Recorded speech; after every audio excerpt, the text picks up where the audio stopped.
1945, sastra Indonesia mengalami krisis. Dosen nyentri. Bismillahirrahmanirrahim. Assalamualaikum warahmatullahi wabarakatuh. Jumpa lagi dengan saya Ahmad Fatoni di akun dosen nyentri.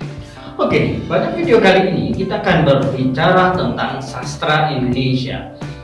Kalau di video sebelumnya saya sudah berbicara tentang periode 1945. Nah, ini adalah periode selanjutnya 1950 ya, atau disebut dengan angkatan 50 ya. Angkatan 50 ini pada periode 1953 hingga 1961. Namun pada fase ini ya, sastra Indonesia dianggap sebagai mengalami penurunan. Sastra Indonesia mengalami krisis. Mengapa hal itu muncul? Karena salah satu indikasinya adalah karya sastra itu sudah buku-buku tentang karya sastra, novel, khususnya novel, roman dan lain sebagainya itu tidak banyak terbit di angkatan ini, sehingga muncul perdebatan yang sengit terkait angkatan 1955 yang telah mengalami krisis. Akan tetapi pada periode ini ada pula yang mengatakan bahwa sastra Indonesia baik-baik saja. Akan tetapi yang perlu kita cermati pada periodisasi ini adalah kenapa disebut krisis sastra Indonesia. Ya, kenapa dugaan-dugaan itu muncul? Ya.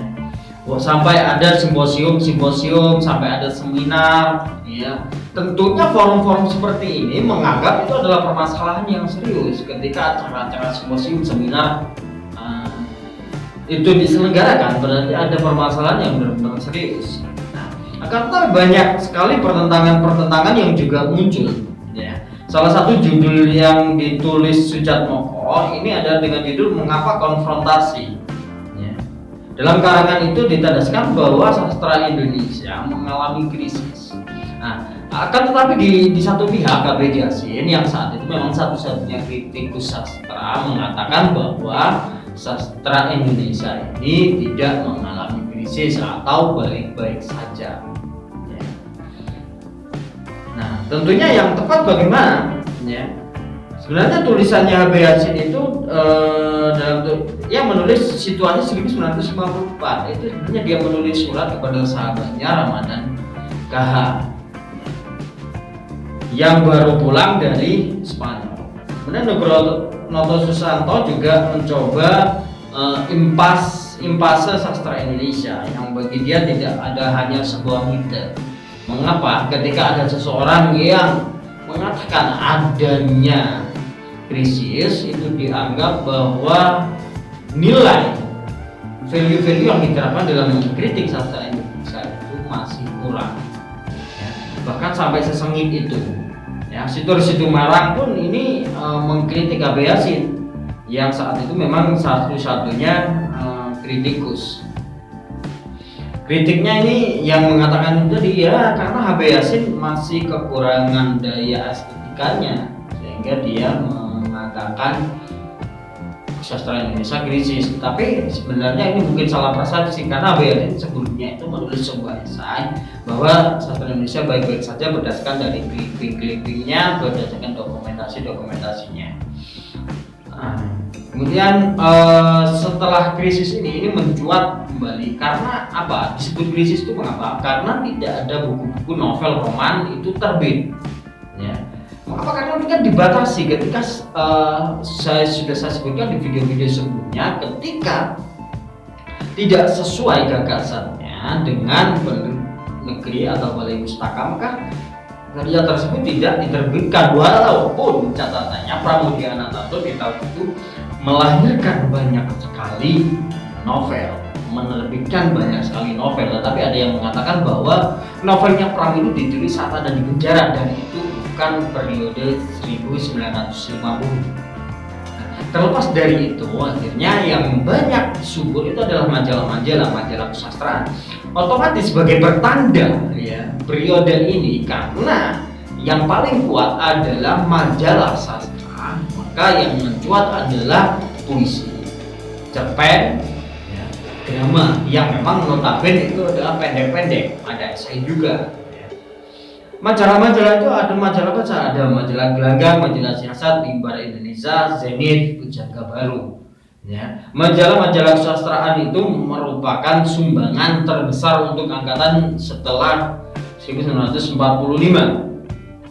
Nah, di sisi lain, ya, ada majalah prosa, ada majalah Genta, dan ada majalah Merdeka, ada majalah seni, yang juga muncul di era itu untuk memberi varian-varian atau kekuatan-kekuatan terhadap kesusastraan pada periode ini.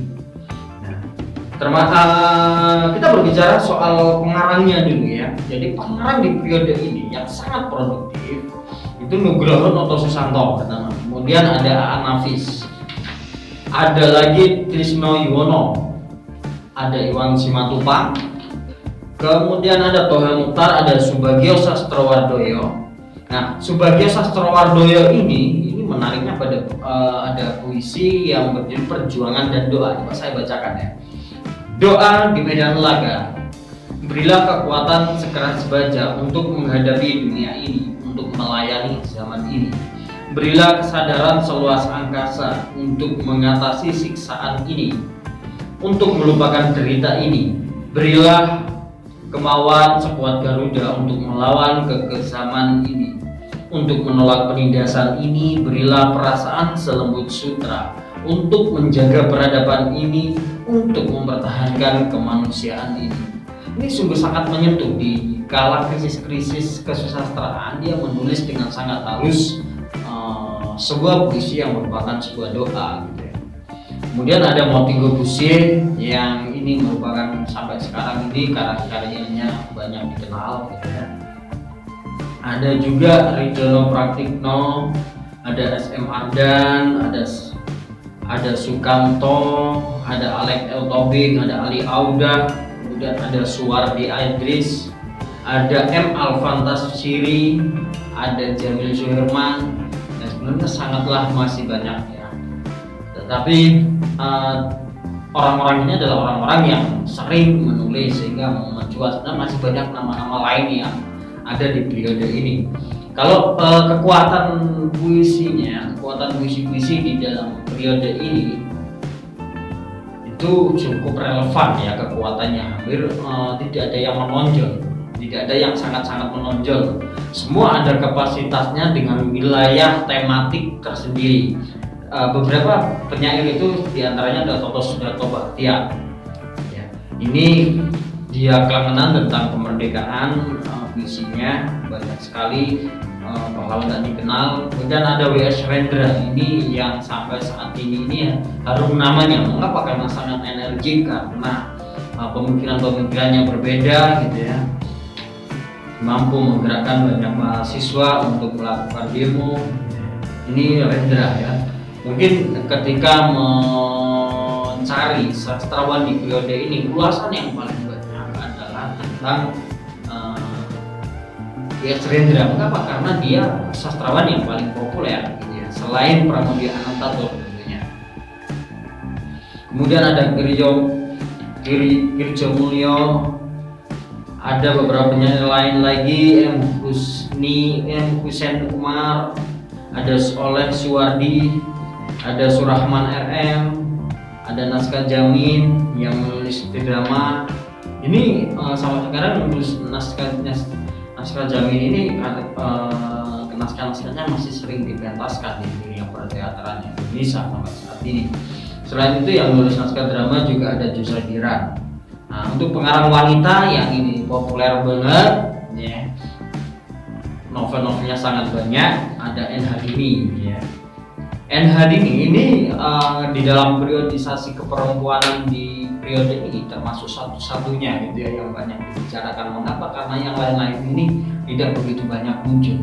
Sehingga N. Hadini walaupun ia sempat hijrah ke luar negeri mengikuti suaminya, setelah suaminya meninggal dia kembali lagi ke Indonesia. Karya-karyanya ini banyak sekali ya.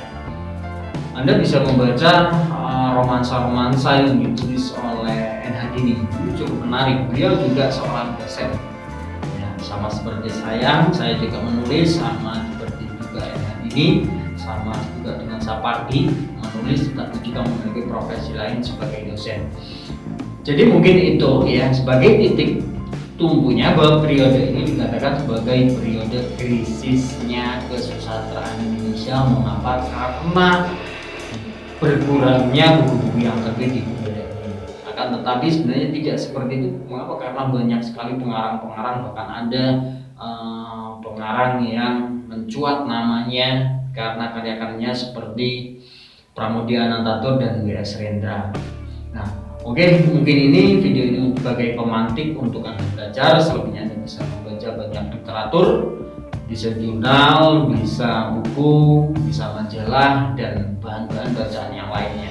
Semoga apa yang saya sampaikan ini bisa bermanfaat. Cukup sekian dari saya, Ahmad Fatoni. Saya akhiri, wassalamualaikum warahmatullahi wabarakatuh. Sampai jumpa lagi di akun saya, Dosen Nyentri. Jangan lupa